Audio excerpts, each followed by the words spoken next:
Most home wind turbines fail for one simple reason. The wind around houses is bad.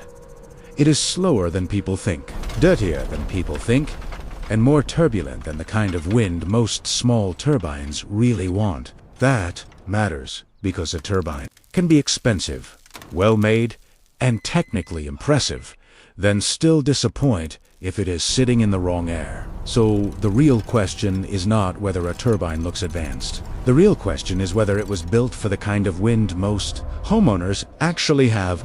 That is why Archimedes wind turbine matters. It is one of the few home-scale wind designs that makes more sense in bad residential wind than the usual small three-blade turbine people picture first.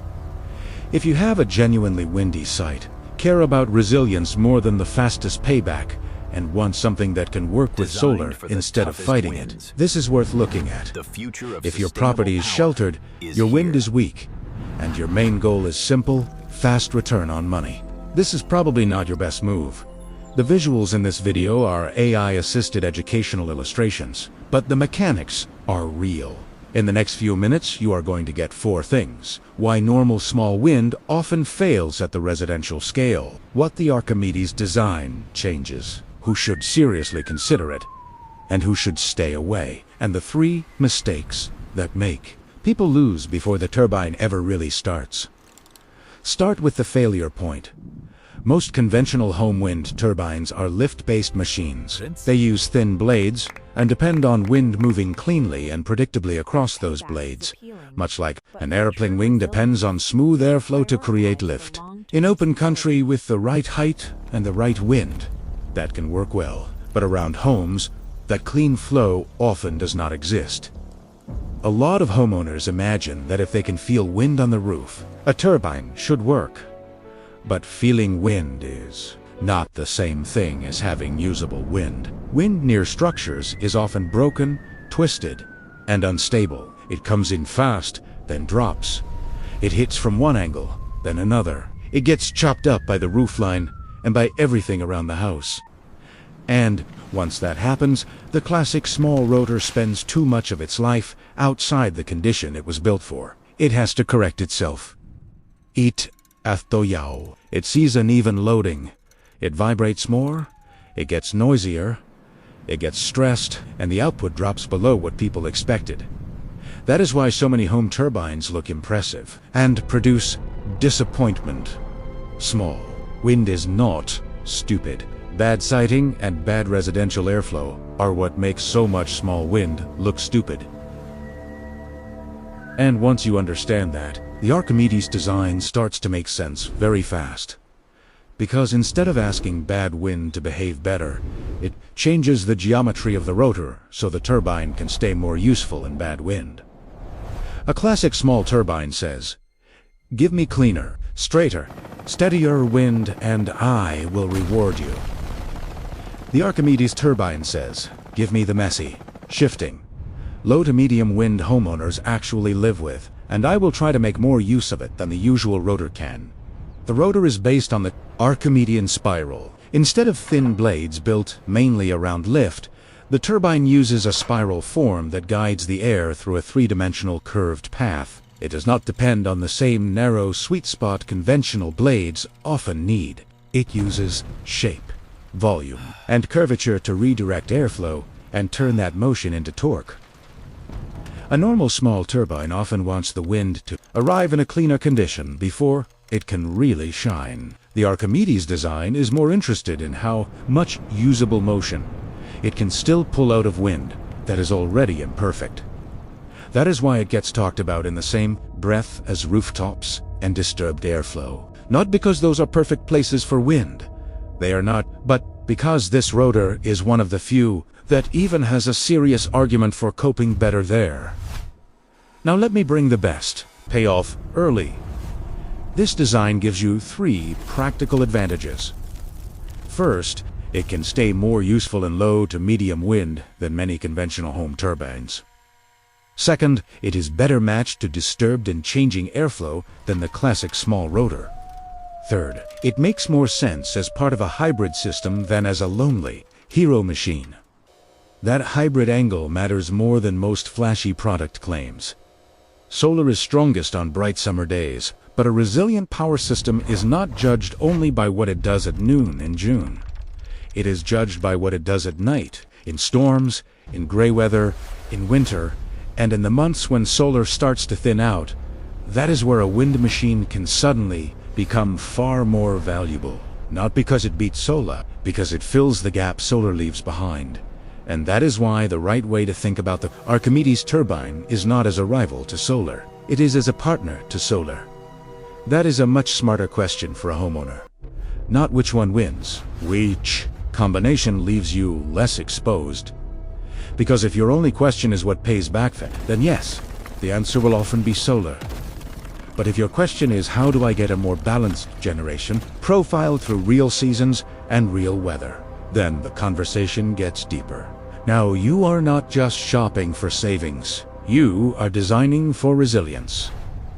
Now let us talk about who should actually care.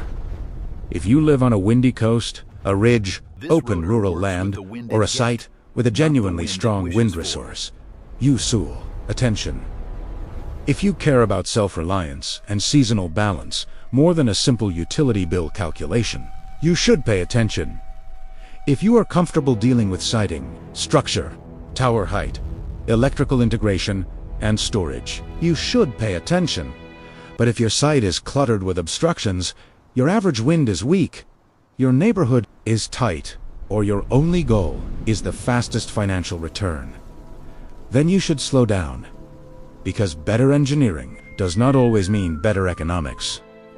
Now we need to talk about limits. Wind power is brutally sensitive to site quality. A small change in average wind speed can create a very large change in output. That means a turbine that looks like a smart move on one property can become a slow expansive lesson on another property that looks similar on paper. This is why guessing is so dangerous. People guess from how the trees move. They guessed from how the weather feels. They guessed from a regional map. They guess from a windy day. But residential wind is not bought, it is sited. That is also why the old rooftop dream needs correction. People love the idea of using the roof, because the house is already there. But the roofline is often exactly where turbulence is worst. Wind around buildings speeds up, slows down, tumbles, and breaks apart. That messy airflow can be brutal on small turbines. So when someone bolts a machine low on a roof and then blames the turbine for weak output, they are often blaming the wrong thing. The mistake happened earlier. The first job in small wind is not buying hardware. The first job is respecting the air dot. And that leads straight into the history. The Archimedes screw began as a water-moving device in the ancient world. It was a spiral built to lift water efficiently. The modern wind version flips that logic. Instead of the screw moving the fluid moves the screw. That is why the design feels so satisfying. It takes an old geometric principle and points it at a very modern residential problem. But the history only matters because it still solves something real now. If it did not solve a real mismatch, it would just be a clever story. The reason it survives as an idea is because it does answer a real mismatch. Too much residential wind hardware still assumes better airflow than many residential sites actually provide. That is why the spiral matters, not because it is old. Because it asks a better question. How much useful energy can you still pull out of wind that is not clean, not steady, and not kind? Now what about proof? The concept has drawn serious engineering attention because it keeps showing promise in the very conditions homeowners care about most. Lower wind, more disturbed flow, lower noise, better tolerance for changing direction. That does not mean every product sold under that shape is automatically excellent. It means the aerodynamic concept is real enough to keep earning serious study, refinement, and testing. Residential energy has to live with neighbors. It has to live with bedrooms, roofs, yards, and social tolerance. A machine that makes useful power but annoys everyone around it is not a residential success story. That is one reason the Archimedes form keeps attracting interest. It is not only trying to extract energy, it is trying to fit into places where Energy hardware has social consequences.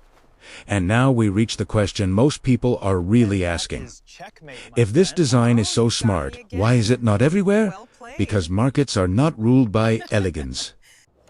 Solar has a mature installer network, known permitting pathways, familiar homeowner logic, cleaner messaging, easier sales, easier financing, easier comparison. Wind has a harder life. It is more site-sensitive. It is more structure-sensitive. It is more emotional, because people can see it spinning and hear it operating. It asks harder questions before purchase. And that means a better fit for a specific airflow problem can still lose to a simpler buying experience. This is not just a story about technology. It is a story about distribution, permitting, awareness, and friction. So if you are going to treat this seriously, here is the implementation ladder. First, measure the wind at the exact location and exact height you are considering, not a weeder. Up! Not a county average.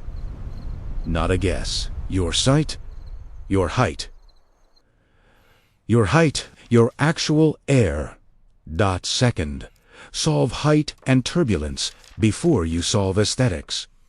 Third, decide whether you are building a standalone system or, more realistically, a hybrid system with solar and storage. Fourth, design the electrical side properly. That means controller logic, battery protection, and overspeed or dump handling where needed. Fifth, be honest about the goal. If the goal is fastest payback, compare this ruthlessly to solar. If the goal is resilience, seasonal support, and broader coverage when solar weakens, then the conversation changes. Now the 3 deadly mistakes. Deadly mistake number 1, buying the turbine before measuring the wind. This is where people destroy the project before it starts. They fall in love with the hardware, then discover too late that the site cannot feed it. Deadly mistake number 2, mounting too low. Right inside the worst turbulence on the property. Then they blame the machine for weak output, even though the site never gave it a fair chance. Deadly mistake number 3, treating the turbine like a solar replacement instead of a hybrid partner. The strongest case for a machine like this is often not replacement. It is Kobrach. It is what it can do when solar drops off. It is what it can add when weather turns ugly. It is what it can contribute in seasons when sunlight thins out. If you remember nothing else, remember this sequence. Measure first, height first, hybrid thinking first. 10 hardware. Most residential wind failures are purchased before they are installed. So let us recap the whole lesson cleanly. Most home wind turbines fail because the wind around homes is weak, broken, and turbulent. The Archimedes turbine matters because its geometry is better matched to that bad residential wind than many small conventional rotors. Its biggest value is not that it magically beats every other energy technology. Its biggest value is that it can be quieter, more tolerant of messy airflow, and more useful in a hybrid system when solar starts fading. The people who should care most are homeowners with a genuinely windy site, a resilience mindset, and enough technical tolerance to respect siting and integration. Everyone else should slow down before spending $1. The machine is not the miracle. The fit is . And that is the real lesson. The Archimedes turbine is not a miracle machine. It is a smarter answer to bad residential wind. That is exactly why it matters. A lot of technology looks better in the ad than on the house. This one only starts getting interesting when you stop asking whether it is exotic and start asking whether it fits the site, the wind, the goal, and the owner. When a design solves the real problem better, but still struggles to dominate the market is telling you something about itself. It is telling you that ease of buying often beats goodness of fit. And that is why practical people still need to think for themselves. If this kind of low hype, high-value energy logic matters to you, stay with the channel. And if today was about using ancient geometry to pull useful power out of bad wind, the next step is what happens when dead wood becomes fuel, and fuel becomes independence.